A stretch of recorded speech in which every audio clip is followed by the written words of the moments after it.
So the largest nursing strike in United States history is gearing up in a matter of days. Right now in Minneapolis, Minnesota, about 15,000 nurses have organized a healthcare workers strike. This one is large enough to fill the NRG Stadium near capacity. The rumblings of a potential walkout have been ongoing over the last several months. Needless to say, a resolution has yet to be met, which has resulted in the largest organized effort for a nurses strike in the United States history. All this will take place on September the 12th, 2022. The nurses from 16 different Minnesota hospitals have put this effort together. Wages, staffing, benefits have all been cited among the list of grievances. The union workers are saying that the nurses are overworked, the hospitals are understaffed, and the patients are being overcharged. What a combination. And this is where the divide comes in: money.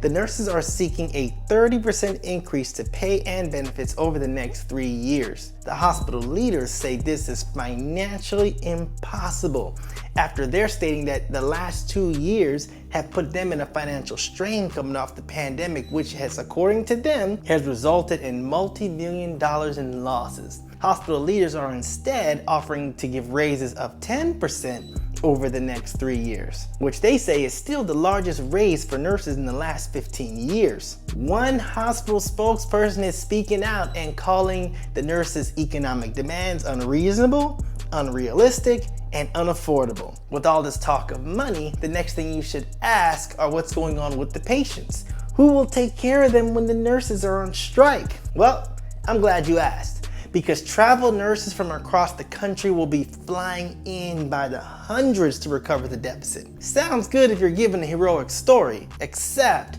the help isn't free or cheap. In 2016, there were 2 organized strikes costing the hospitals over $149 million, wiping out an entire year's operation income. The nurses went on strike for 1 week, and then the other time they went on strike for 37 days. So 44 days is just shy of 2 months, and it covered a whole year's expenses, well, income. The nurses have given a 10-day notice, but considering how far apart things are split, these 3 days might just be the beginning of a strike. So stay tuned. We're gonna find out what's going on with these nurses and that strike.